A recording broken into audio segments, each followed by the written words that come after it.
Same time అబ్రాడ్లో చదువుతూ ఉంటారు కొంతమంది స్టూడెంట్స్. వీళ్ళంతా కూడా ఈ మధ్య ట్విట్టర్ అండ్ ఇన్స్టాగ్రామ్ హ్యాండిల్స్లో అట్లా వీడియోస్ పోస్ట్ చేసేసి మేము అడ్మిషన్స్ చేయిస్తాము అని అంటున్నారు. Is that true? అంటే నాకు ఒక్కసారిగా నా ఇంటర్ గుర్తొచ్చింది. ఇంటర్లో నేను ప్రాక్టికల్ మార్క్స్ వేస్తాను స్టూడెంట్స్ని తెస్తే అన్నట్టుగా వీళ్ళంతా కూడా ఇట్లా ట్విట్టర్లో ఇన్స్టాగ్రామ్లో పోస్ట్ చేస్తున్నారు అడ్మిషన్స్ ఇప్పించేస్తామని. అట్లా జరుగుతుందా? అది తీసుకుంటారా అసలు? మీరు అడిగిన క్వశ్చన్లోనే సగం ఆన్సర్ ఉంది. స్కామ్ ఏనా అయితే? స్కామ్ అనేది it's a big word. Out of interest ఇప్పుడు పిల్లలు ఉంటారండి. ఇప్పుడు ఒక కంట్రీకి వెళ్ళి చదువుకుంటారు.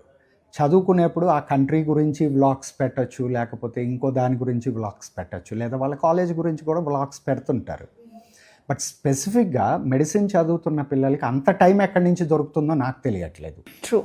నాకు తెలిసి చదువుకునే పిల్లలకి వాళ్ళకి ఆ టైం సరిపోదు మెడిసిన్ స్పెసిఫిక్గా. అండ్ అలాంటిది ఇంత డీటెయిల్డ్ వ్లాగ్స్ కాలేజీ మీద స్పెసిఫిక్గా అడ్మిషన్స్ మీద పెడుతున్నారు అని అంటే అంత ఫ్రీ టైం ఎందుకు దొరుకుతుంది అనేది I have a big question mark. దీంతో పాటుగా ఇప్పుడు పిల్లలకి మనం ఇందాక సపోర్ట్ సిస్టమ్ గురించి మాట్లాడాం. సో ఇప్పుడు పిల్లలు అక్కడికి వెళ్ళిన తర్వాత వీళ్ళకి ఏదన్నా అవసరం అయితే సపోర్ట్ ఇచ్చేవాళ్ళు ఎవరు?